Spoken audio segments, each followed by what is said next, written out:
Subscribe करिए हमारे YouTube channel को, बेल आइकन को दबाइए और नोटिफिकेशन भी ऑन करिए जिससे कि आपको वीडियो की नोटिफिकेशन मिल सके सबसे पहले। हेलो दोस्तों, आप सभी का बहुत बहुत स्वागत है हमारे channel basic to top study class में। दोस्तों, जैसा कि आपको मालूम है, हम करा रहे थे आपका क्लास 12th की इंग्लिश को, और जिसमें मैंने आपका ग्रामर का पोर्शन स्टार्ट किया था।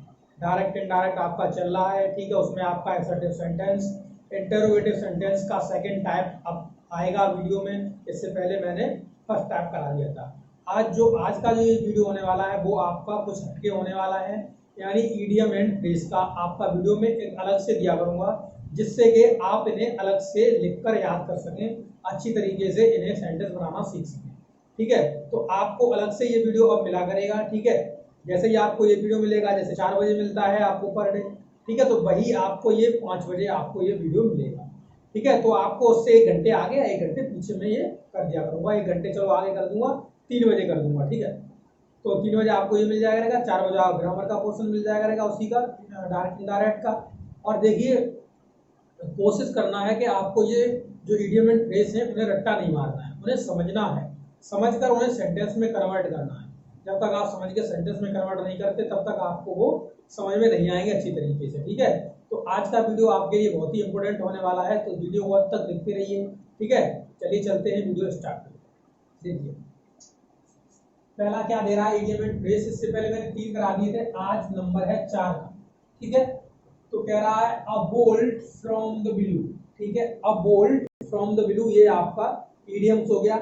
अब इसका जो हिंदी मीन होगा, इंग्लिश का मीन होगा, वो क्या होगा? A sudden shock. आपको अचानक कोई शॉक लग जाता है, जैसे मान लो आपको कोई रिलेटिव मर जाता है, या आपके पेरेंट्स एक्सपायर हो जाते हैं, या कोई भी एक्सपायर हो जाएगा, तो आपको क्या लगेगा? आपको एक शॉक लगेगा।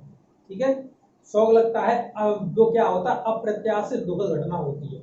ठीक है, उसे हम मतलब हम एक्सेप्ट नहीं करते कि ऐसा हो सकता है, और मुझे वो सूचना मिलती है तो हमें कैसा दुख होता है बहुत ज्यादा। ठीक है, जैसे मान लो आपका कोई, जैसे सेंटेंस में देखो लिखा भी है, लिखा है हस्बैंड्स डेथ। ठीक है, हर हस्बैंड्स डेथ, उसके जो पति था वो मर गया। Her husband's death came as, जैसे ही उसके पति के मरने की उसने जो घटना सुनी, came as a bolt from the blue, कैसे आई? उसके जो पति की मरने की घटना आई वो एक अप्रत्याशित घटना थी। ठीक है, जैसे आप मान लो आप कोई दोस्त एक्सपायर हो गया, एक्सीडेंट हो गया। ठीक है, तो your friend's death came as a bolt from the blue. ठीक है, इस तरीके से आप कहोगे कि मेरे जो मित्र है वो, उसकी एक्सीडेंट की जो घटना थी वो एक अप्रत्याशित घटना थी, यानी बहुत ही दुखद घटना थी।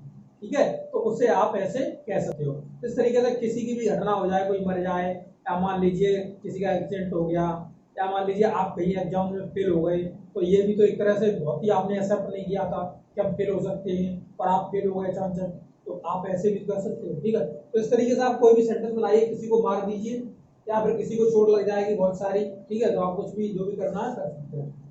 नंबर नेक्स्ट देखिए 5, अ बोन ऑफ कंटेंशन। ठीक है, अ बोन ऑफ कंटेंस। ठीक है, तो जो अ बोन ऑफ कंटेंशन होता है उसका मतलब होता है झगड़े की जड़। ठीक है, झगड़े की जड़ का मतलब क्या है? जैसे मान लीजिए कि कोई 2 व्यक्ति हैं, उनके बीच में कोई झगड़े की जड़ बनी हुई है। ठीक है, कोई चीज है, कोई सामान है।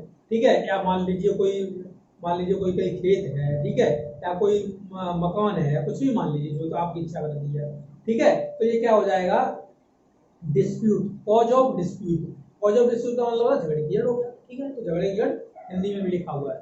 ठीक है, तो अब क्या कहना है आपको? जैसे मान लीजिए जो कश्मीर है हमारा, जो जम्मू कश्मीर है, तो Jammu Kashmir is the bone of contention between Pakistan and India. जैसे इसमें लिखा भी रखा है, देखिए, Kashmir is a bone of contention between India and Pakistan.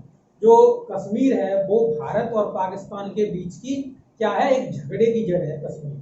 ठीक है, तो आप भी कह सकते हो, उसमें कोई सेंटेंस बना सकते हो, जैसे दिस हाउस। मान लीजिए कोई घर बना हुआ है, और आप कह रहे हो अपने पड़ोस में, आप बैठे हुए हो अपने घर पर, और आए कोई आपका मान लीजिए रिश्तेदार आ गया, उसने कहा ये लड़ाई क्यों हो रही है 2 लोगों के बीच में, ये तो भैया भैया ही लग रहे हैं। ठीक है, तो तुम क्या कहोगे? This house is a bone of contention between Ramesh and Suresh. ये रमेश और सुरेश जो हैं, इनके बीच में ये जो घर है वो झगड़े की जड़ बन गए। अब मान लीजिए आपके पिताजी आपके लिए मोबाइल लेके आए। ठीक है। आप बड़े भैया भाई हो, आपका एक छोटा भाई है, तो उन्होंने कह दिया दोनों लोग चला लिया करना, तो क्या होगा, कोई कहेगा, वो बड़ा वाला कहेगा मुझे चाहिए, छोटा वाला कहेगा मुझे चाहिए, तो वो क्या होगा, एक झड़ेंगे लोग। तो कैसे कह सकते हो, तो जो मतलब मेरे भाई का नाम मान लो अमित है और मेरा नाम सुरेश है, ठीक है, तो दिस मोबाइल जैसे कहोगे, this mobile is a bone of contention between my मतलब रमेश एंड सुरेश, ठीक है, रमेश तुम हो या मी एंड यू, तुम्हारे और मेरे बीच में कैसी है, ये एक झगड़े की जड़ है, ठीक है। इस तरीके से आप कर सकते हो, किसी को भी ले लीजिए आप, जैसे कोई भी चीज ले लीजिए आप, उसमें झगड़े की जड़ बता सकते हो, ठीक है। या this field is a bone of contention between between किसी के बीच में ले लीजिए, this village and that village, ठीक है, इस गांव के और उस गांव के बीच में ये क्या है, ये जो खेत है ये झगड़े की जड़ बना हुआ है, ठीक है। तो ऐसे आप कह सकते हो, कोई भी कह सकते हो, सेंटेंस कोई भी बनाओ, ठीक है। कोई चलिए अब नेक्स्ट देखते हैं 6, ठीक है। इसमें क्या कह रहा है, a cook and a bull story, a cook and a bull story, bull story यानी एक ऐसी गप मार देना जिसपे किसी को विश्वास ही नहीं हो, ठीक है। तो कैसे कहें, अ अनबिलीवेबल स्टोरी, जिसपे आप विश्वास नहीं कर सकते, ऐसी आपने किसी ने आपसे गप मारी, ठीक है, ठीक है। तो कैसी है, अविश्वसनीय घटना, ठीक है। तो एक सेंटेंस देख लेते हैं, इसमें क्या लिखा हुआ है, Amit told me a cook and a bull story, Amit ने मुझे एक ऐसी गप मार दी, मेरे साथ अविश्वसनीय गप कर दी, कैसी कि अबाउट हिज एक्सीडेंट, अपने एक्सीडेंट के बारे में उसने एक क्या मार दी, गप मार दी, ठीक है। तो ऐसे आप कह सकते हो अपने दोस्त से, I told my best friend that, I told my best friend a cook and bull story about my pass examination, मतलब मैंने पास एग्जाम कर दिया, उसकी मैंने अपने दोस्त के साथ क्या मार दी, गप मार दी, ठीक है। तो ऐसे आप कह सकते हो कि भारत और पाकिस्तान के बीच में युद्ध हो गया है, आपने ऐसी मार दी जाके, आप कुछ नहीं हुआ, ठीक है। तो आप भी वहां कह सकते हो a cook and a bull story है ये, ठीक है। तो he told me a cook and bull story about India and Pakistan better, यानी युद्ध के बारे में उन्होंने क्या कह दिया कि युद्ध हो गया है, तो उसके बारे में उसने गप मार दिया मेरे सामने, ठीक है। या उसने कह दिया, जैसे ये गप मार दी कि आसमान आसमान में क्या हुआ कि आसमान में मैंने छेद कर दिया, ठीक है, आसमान उसने क्या कर दिया, छेद कर दिया, उसकी गप मार दी उसने। क्या उसने कह दिया, अरे मैंने तो भाई एप्पल का फोन ले लिया, ठीक है। he told me a cook and a bull story about he has buy a phone, वो है एक फोन खरीद चुका है ऑफ एप्पल, एप्पल का फोन खरीद चुका है, ठीक है। तो उसने इसकी गप मार दी, कोई भी गप मार दे, ठीक है। ऐसे देखिए नंबर 7 क्या कह रहा है, अ डार्क हॉर्स, अ डार्क हॉर्स, ठीक है। तो अ डार्क हॉर्स क्या होता है, एक छुपा स्तंभ व्यक्ति, ठीक है। आप एक छुपा स्तंभ व्यक्ति हो, आप अपने मन की बात किसी को जानने नहीं देते, ठीक है। आप कैसे हो, छुपा स्तंभ हो, ठीक है।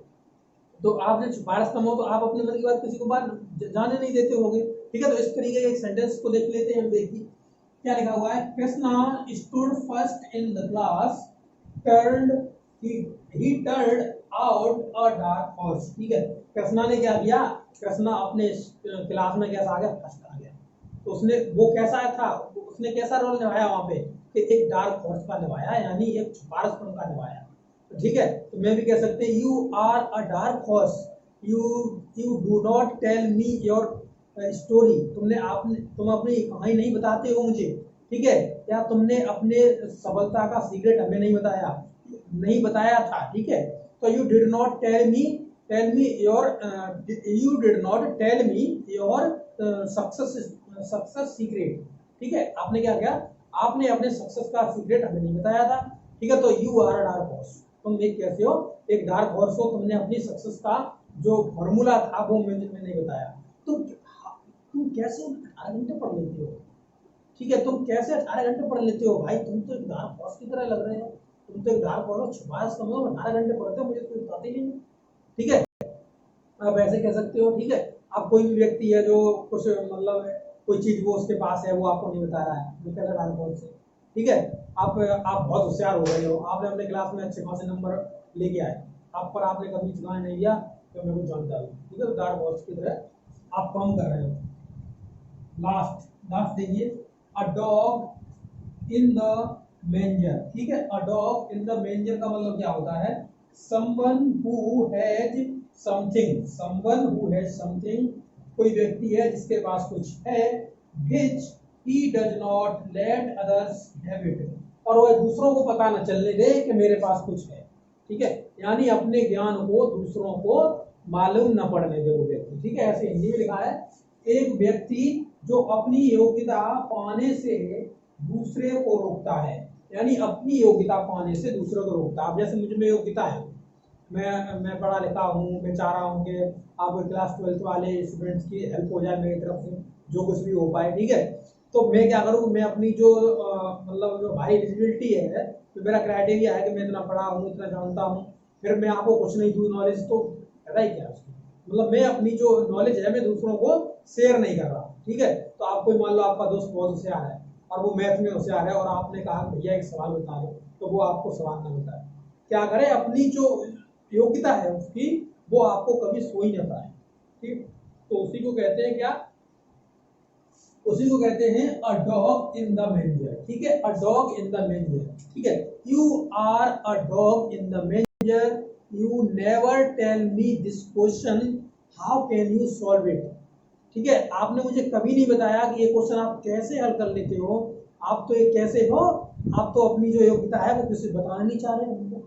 You are a dog manger. ठीक है, आप कैसे हो, डॉग मेंजर हो। ठीक है, इस तरीके से आप इस सेंटेंस को बना सकते हैं। इसमें भी एक सेंटेंस दिया, what a dog in the manger you are, किस प्रकार के तुम यार व्यक्ति हो जो दूसरों को अपनी बात बताने नहीं दे। ठीक है, तो इस तरीके से आप इस सेंटेंस को भी कन्वर्ट कर सकते हो। ठीक है, तो ये आपके आज के जो 5 इडियम एंड फ्रेज थे। ठीक है, तो ये मैंने आपको डिस्कस करा दिया, आप इन पे ज्यादा से ज्यादा सेंटेंस बनाइए, कन्वर्ट करिए सेंटेंस। ठीक है, तो उससे आपको क्या होगा, आपकी जो प्रैक्टिस होगी वो ज्यादा से ज्यादा कंटिन्यू रह पाएगी। और ये जो आपके 5 क्वेश्चन 5 आते हैं आपके इडियम एंड फ्रेज, उसमें से आपको 3 करने पड़ते हैं। 3 हो गए आपके 3 नंबर पे, और 3 नंबर काफी वैल्यू रखते हैं। ठीक है, ये आप इंटर करने के बाद जब आप किसी कंपटीशन में जाओगे और जिसमें मेरिट के बेस पर आपको कुछ मिलेगा, तो वहां पे आपको इसकी अहमियत का पता चलेगा। ठीक है, तो आपको क्या करना है, इन सभी सेंटेंसों को क्या करना है, आपको ये सभी इडियम एंड फ्रेज लिख लेने हैं,